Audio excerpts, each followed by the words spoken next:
Hello hello चुप hello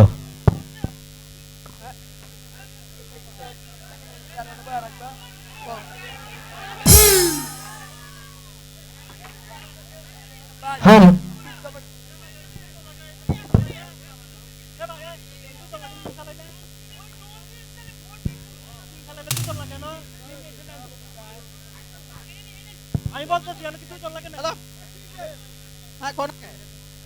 আরে আমি তো ভেবেছিলাম ওই নন্দীর ছেলে ফটিক নাকি।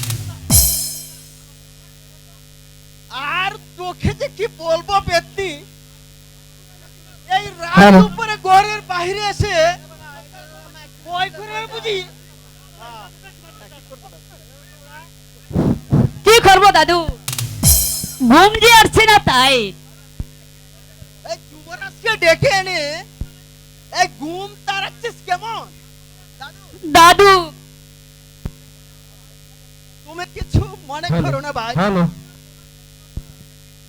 প্রথম হঠাৎ দেখেছে কিনা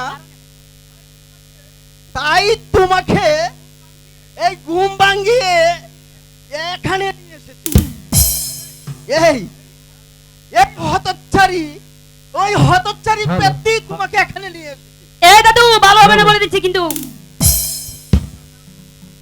দাদু যা যা, এই বাড়ি যা বাড়ি যা, এই নইলে আমার এই লাঠি লাগাতে দাদু তোর মাথাটা না আমি ফাটিয়ে দেব। যা বুড়ো ভূত। যাও যাও ভাই, এবার তুমি একটু নীরবে ঘুমাও গিয়ে। ঠিক আছে দাদু, তাই আমি চলে যাচ্ছি।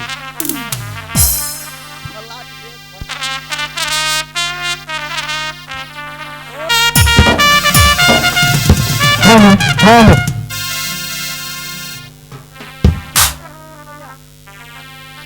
আজ কতদিন হলো বিজয় কুমার শিকারে গিয়েছে, কিন্তু আজ পর্যন্ত সে ফিরে আসছে না কেন? রাবণ সেন हेलो हेलो আমার মনে হয় সেই জন্য ফিরতে বিলম্ব হচ্ছে মহারাজ। অসম্ভব যুবরাজ, हेलो অসম্ভব, তা হতে পারে না। আমার মনে হয় বিজয় কুমার কোন বিপদগ্রস্ত, নইলে এতদিনে অবশ্যই সে ফিরে আসতো। আমার মনে হয় সেই জন্যই ফিরে আসতো মহারাজ। আমি জানি, আমি জানি।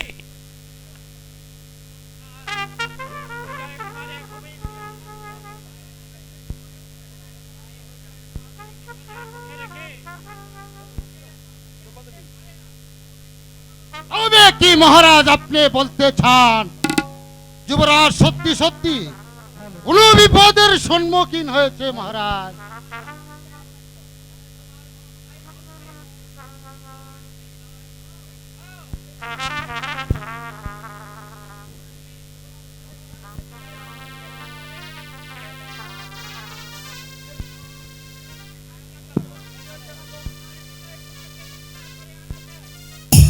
ঠিক আছে মহারাজ, আগামী কাল আমার সৈন্য সামন্ত্রণ নিয়ে যুবরাজ বিজয় কুমারের উদ্ধারে ছুটে যাব। তারপর যেমন করেই হোক, যেখান থেকেই হোক, সারা গ্রাম তন্ন তন্ন করে খুঁজে বের করে যুবরাজ বিজয় কুমারকে আপনার দরবারে হাজির করব মহারাজ, হাজির করব, হাজির করব।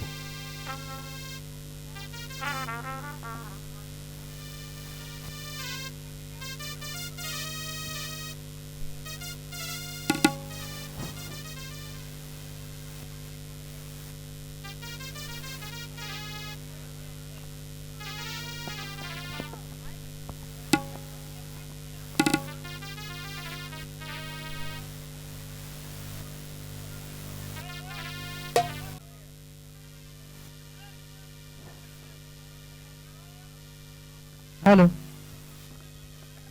হ্যালো হ্যালো এই বছর রাজকোট হ্যালো। দিতে অস্বীকার করছে জাহাপনা।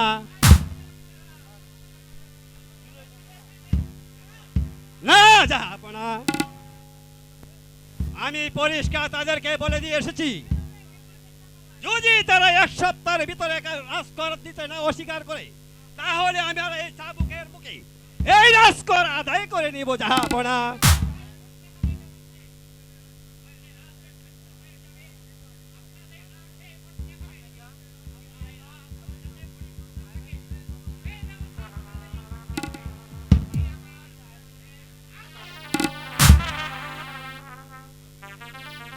আমিও দেওয়ানে কৌশিক সেন কিভাবে যে সামান্য প্রজাদের কাছ থেকে রাজকর আদায় করতে হয় সেই কৌশল আমার ভালো করে জানা আছে।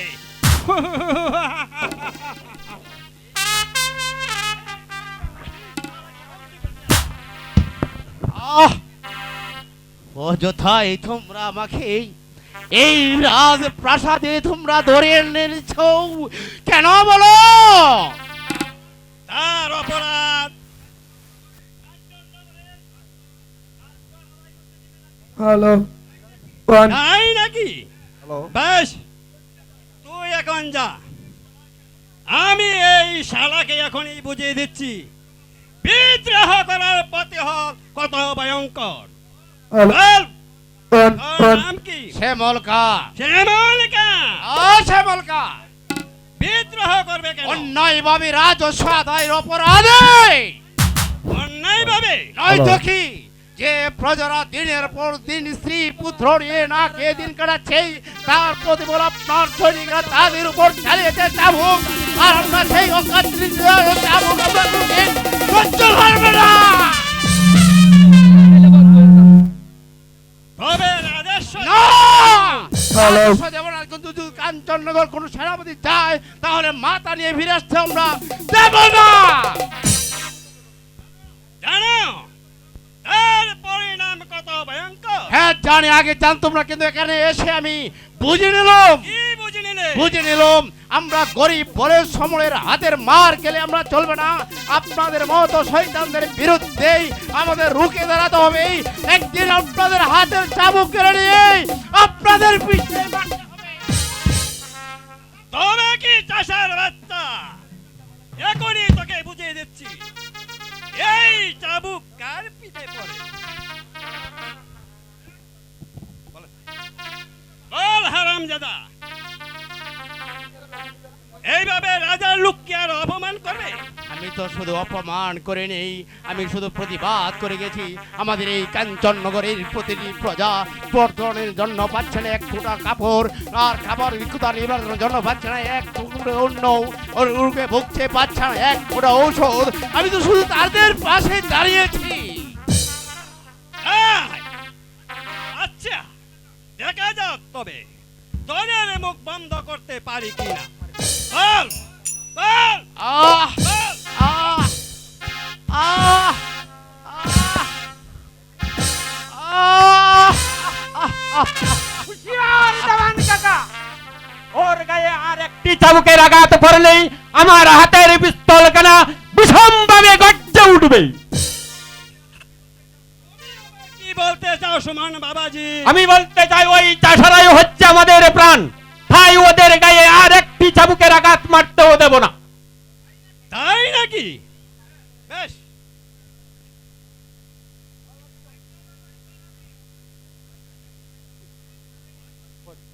নয়তো কি ওরা রোদে পুরে বৃষ্টিতে ভিজে মাঠে ফসল ফলিয়ে আপনাদের ধনভাণ্ডার পরিপূর্ণ করে দেয়, আর তার বদলে আপনারা চালাচ্ছেন তাদের পিঠে চাবুকের পরে চাবুক। তা আমি সুমন সেনে বেঁচে থাকতে কোনোদিন হতে দেব না। আপনারা যদি ওই সব মেহনতি নিরীহ মানুষের উপর নির্যাতন চালিয়ে যান, তাহলে আমিও চুপ করে বসে থাকবো না। ওদের পক্ষে অস্ত্র ধরে আপনাদেরকেও পাল্টা জবাব দিতেই কণ্ঠিত হব না। বেশ, তোমার কথাগুলো আমার স্মরণ থাকবে সুমন বাবাজি। তবে আমরা কেন করেছি সেই কত একটু ভেবে দেখো, একটু ভেবে দেখো সুমন বাবাজি। এ ভাই তুমি কে তুমি ভাই? আমার এই বিপদের জন্য তুমি পিস্তল হাতে নিয়ে ছুটে এসেছো? আমি সেনাপতির পুত্র সুমন সেন, নের পূজারী, গরিবের বন্ধু। তাই তো তোমার বিপদে তোমাকে উদ্ধার করার জন্যই পিস্তল হাতে নিয়ে ছুটে এসেছি। হ্যালো। যাও ভাই, তুমি এখন মুক্ত। বেশ,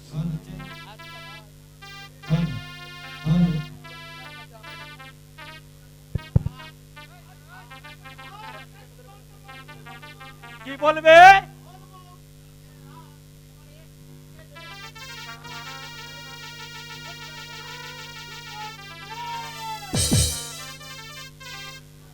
আমিও সুমন সেন, যতক্ষণ পর্যন্ত আমার হাতে এই পিস্তল থাকবে ততক্ষণ পর্যন্ত ন্যায়কে ধ্বংস হতে দেব না, ধ্বংস হতে দেব না, ধ্বংস হতে দেব না।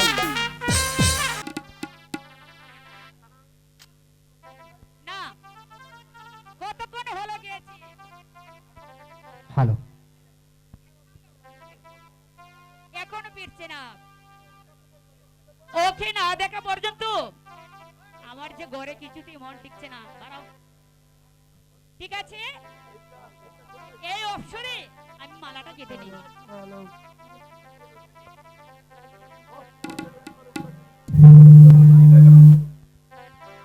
হ্যালো হ্যালো হ্যালো, বলে দে না কালো কুকিল, বলে দে না ওরে।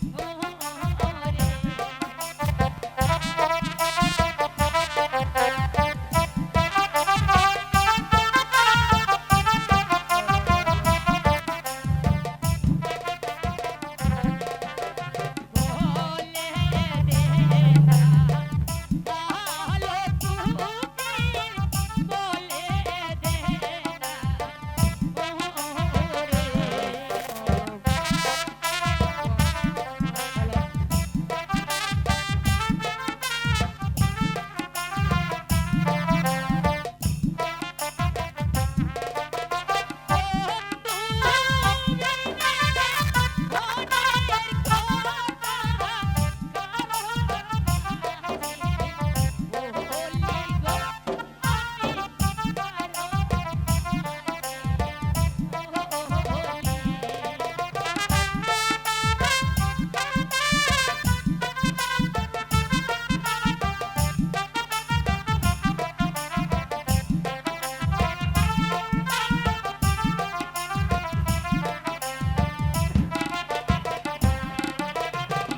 Hello hello check, hello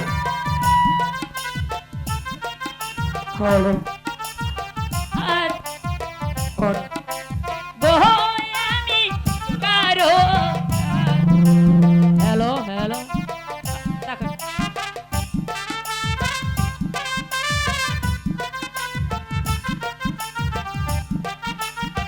hello hello hello,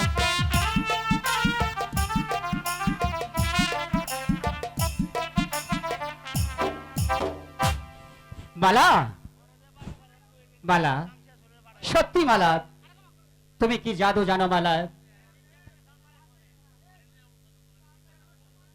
কেন যুবরাজ? হ্যালো কেন যে তুমি বুঝতে পারছো না মালা?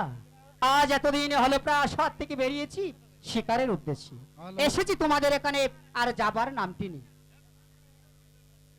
আমি যে এক সামান্য নারী, আমার মাঝে এমন কি গুণ আছে যার জন্য আপনি যেতে পারছেন না? যদি বলি সেই গুণটাই তোমার মধ্যে আছে। বলুন যুবরাজ, কি গুণ আছে আমার? না, এখন আমি বলবো না। ঠিক আছে, না বললে আমি চলে যাচ্ছি। যে না, যে না মালা আমাকে চারিয়া। না, আমাকে যেতে দাও।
বলো মালা। কোন হলো কাছে এসো। ঠিক আছে। এই চন্দ্র সূর্যকে সাক্ষী রেখে হ্যালো আমি তোমার গলে হৃদয় মালা পরিয়ে দিচ্ছি। সত্যি মালা?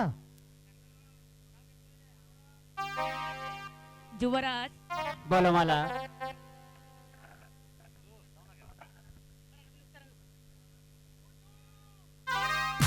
হুজুর হুজুর শালা মানে একেবারে সিঁড়ি হাতের সামনে এসে পড়েছি। দুষ্ট কোথাকার! আগে বলছিলাম না হুজুর, শিকার হাতছাড়া হতে যাবে কেন? এখন তো দেখছি অনায়াসে শিকার আপনার হাতে ধরা পড়েছে। খেয়ালি রাখ। হুজুরকে তবে কাজ শিকারী বলতে হবে। চুপ কর লোকা। আগে আগে মুল্লুকা হুজুর, মুল্লুকা।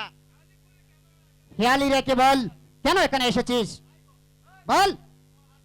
মালাটা চিরে ফেলুন হুজুর, মালাটা চিরে ফেলুন। কেন? কেন আমি মালা ছিঁড়ে ফেলবো? কি হয়েছে মল্লুকা? আমার নয় হুজুর, মানে মানে আপনার। আগে আমি দূর থেকে লক্ষ্য করেছি আমাদের সেনাপতি রাবণ বেটা এসে পড়েছে। সেনাপতি রাবণ, সেনাপতি রাবণ এখানে এসেছে, কিন্তু কিন্তু সে কোথায় মল্লুকা? হত্য কুকরাও আত্মগোপন করে আছে। দেরি করবেন না হুজুর, দেরি করবেন না, মালাটা ফেলে দিন, ফেলে দিন। ঠিক আছে, এই নে, এই মালাটা আপাতত তোর কাছে রাখ। হ্যালো এবার চলুন হুজুর, এখান থেকে কেটে পড়ি। আজ আপনি এখানে আর আমি কিনা সারা বন খুঁজে বেড়াচ্ছি। একই একই সেনাপতি রাবণ সেন, আপনি হঠাৎ করে আমার এখানে এসেছেন রাজপ্রাসাদ থেকে। বলুন সেনাপতি রাবণ সেন, আমার পিতা কেমন আছে? আরে কেনই বাঁচছেন এখানে? রাজে রাজে, এই মুহূর্তে আমার সাথে প্রাসাদে ফিরে যেতে হবে। তিনি আপনার জন্যই চিন্তিত। পিতা, পিতা আমার জন্য চিন্তা করছে? না না সেনাপতি রাবণ সেন, পিতা আমার জন্য চিন্তা করছে, আমি তা কিছুতেই বরদাস্ত করতে পারবো না। আমি এখনই চলে যাব রাজপ্রাসাদে, আপনি আসুন আমার সঙ্গে। আপনিও যান হুজুর। হ্যালো আমি আমি এই সুযোগে বাসুদেব ভট্টার কাছে সংবাদটা দিয়ে আসি।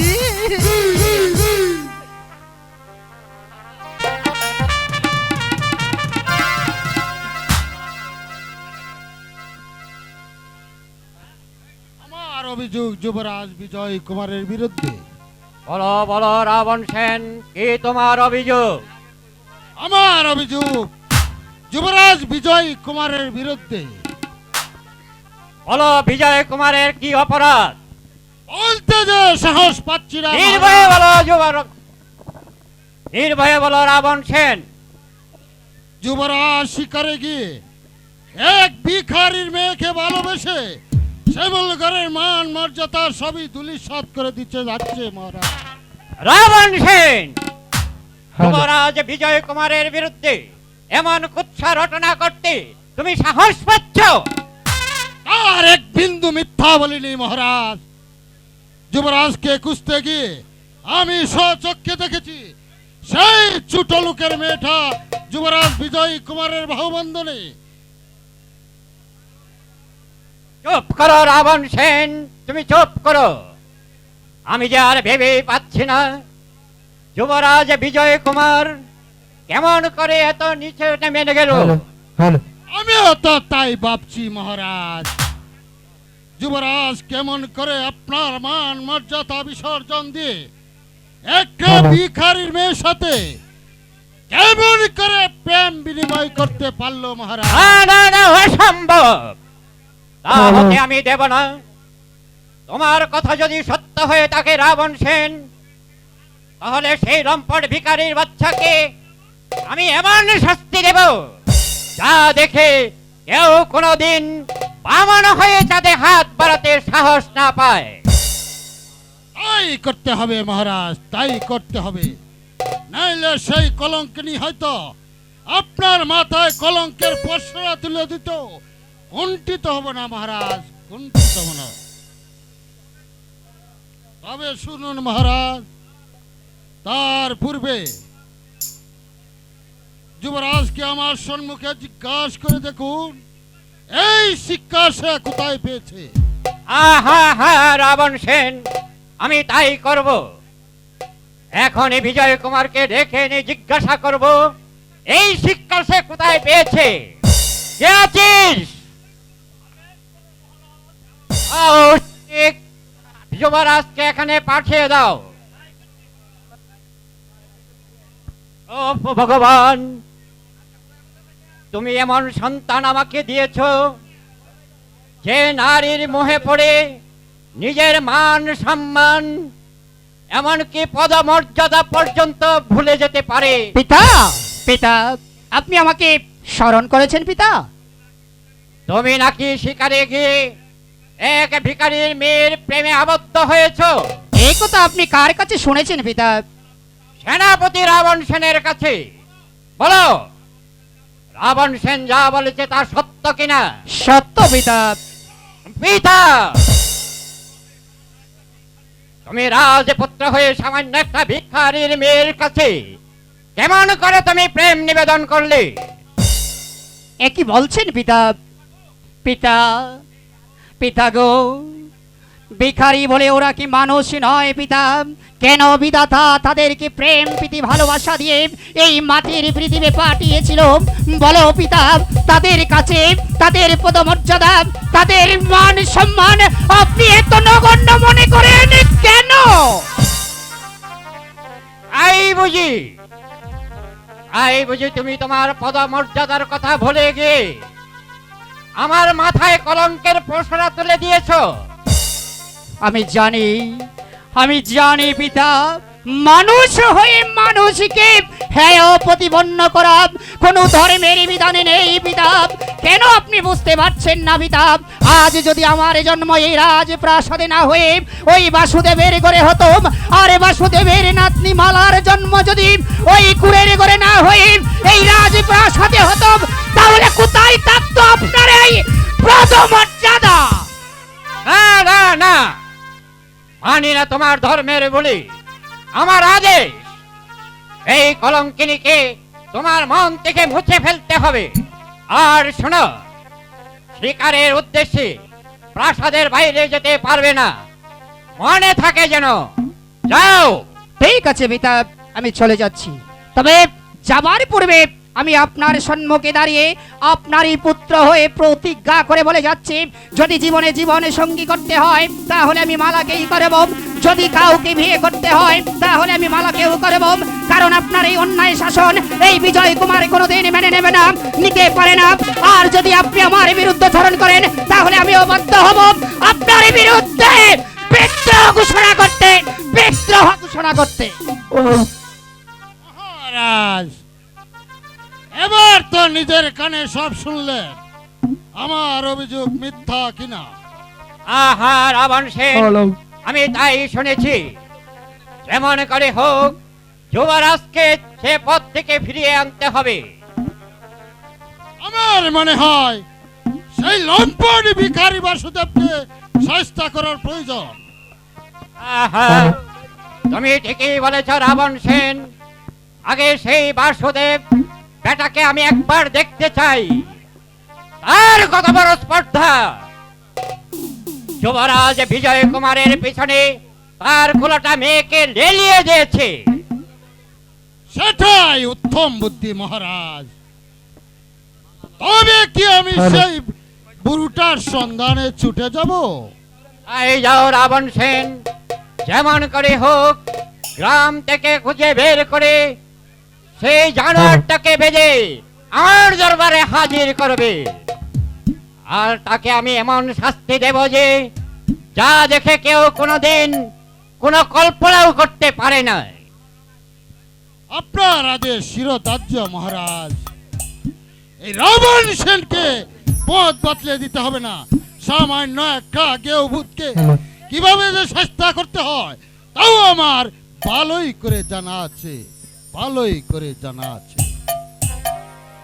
আমি আসি মহারাজ, সেই জানোয়ারটাকে বেঁধে আপনার দরবারে সাক্ষাৎ করব মহারাজ, সাক্ষাৎ করব।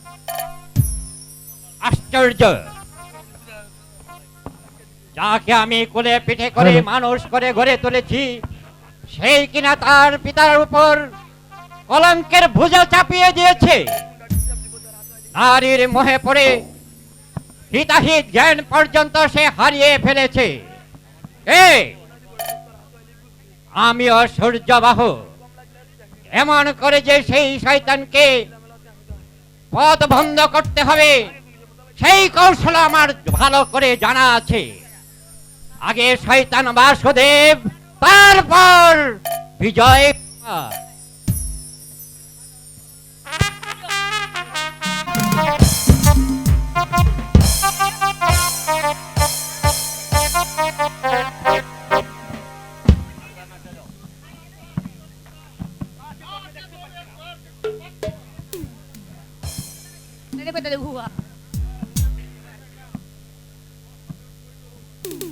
ওই ওই তো সেই রূপসী মেয়েটা জলের পাত্র নিয়ে আগুনের চারপাশে ছুটাছুটি করছে। দেখতে দেবেন আগুনের ফুলকির সাথে তার রূপের আগুনটা ছিটকে পড়ছে। আচ্ছা, আগে সেই বুড়োটার কাজ শেষ করে দে, হ্যালো তারপর হবে সেই রূপসীর পালা।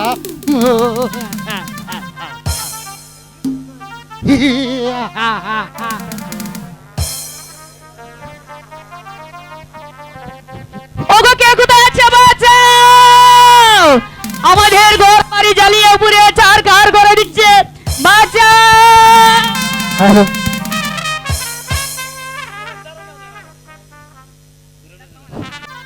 হ্যালো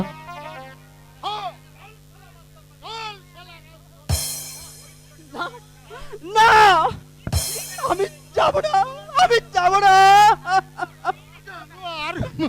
আমি যাব না। আমাকে যদি মরতে হয় আমি এই বাপদাদার বিটাতেই পরে মরবো, তবু সেই জানোয়ারের বিটায় যাব না, যাব না, যাব না। না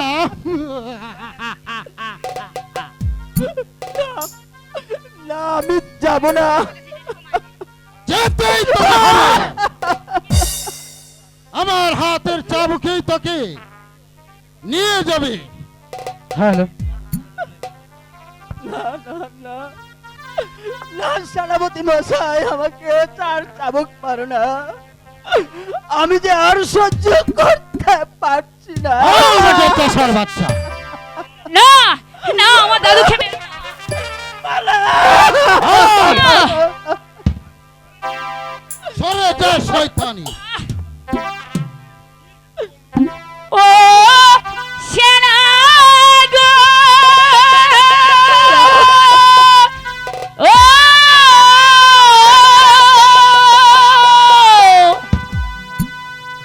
হাতে ধরি পায়ে পড়ি গো, ও সেনা ছেড়ে দাওয়া দাদুরে, শুনেন সেনা অতি গো।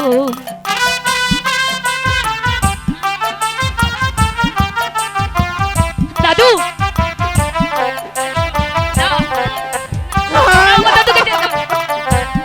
হাতে ধরি পায়ে পড়ি গো, ও সেনা ছেড়ে দাও দা দূরে গো, শুনলেন সেনা অতি গো।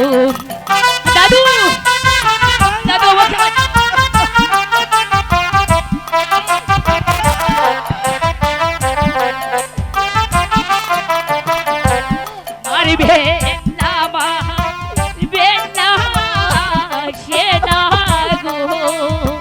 বসে না আমার দাদু উরে গো শুনেন সেনা দাদু মালা মালা ওরে মালা তুই দুঃখ করিস নি বোন, আমি যে আবার ফিরে আসবো, দাদু ফিরে আসবো। কেউ কেউ এই তোর দাদুকে আটকে রাখতে পারবে না। দাদু হ্যাঁ, মালা দাদু আটকে রাখতে পারবে না, মালা আটকে রাখতে পারবে না। কোথায় যাও গো ও হে দাদু গো ও দাদু মালা আমাকে চারিয়া গো আমার দাদু দাদু গো দাদু দাদু দাদু না আমি তোমাকে ছাড়া বাঁচবো না দাদু।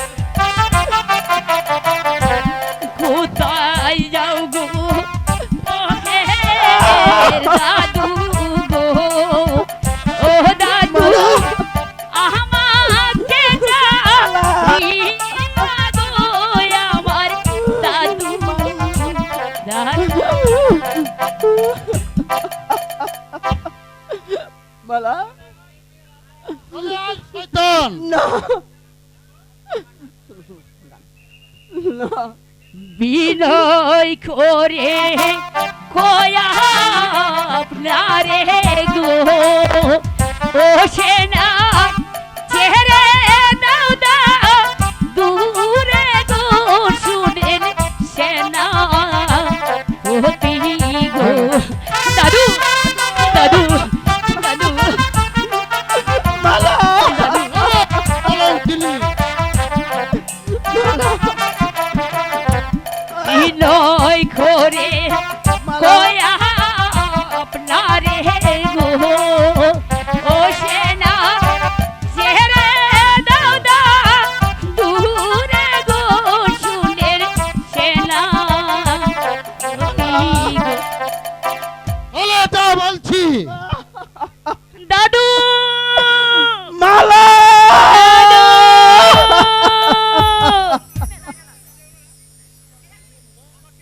না আমাকে ছেড়ে কোথাও তুমি যেও না দাদু, তোমাকে হারিয়ে আমি বাঁচতে পারবো না, আমি বাঁচতে চাই না। হ্যালো ওফ ঠাকুর এই কি তোমার পরিহাস, বলো বলো ঠাকুর এ কেন আমাকে এই বুড়ো বয়সে দাদুকে শাস্তি দিলে, হ্যালো শাস্তি দিলে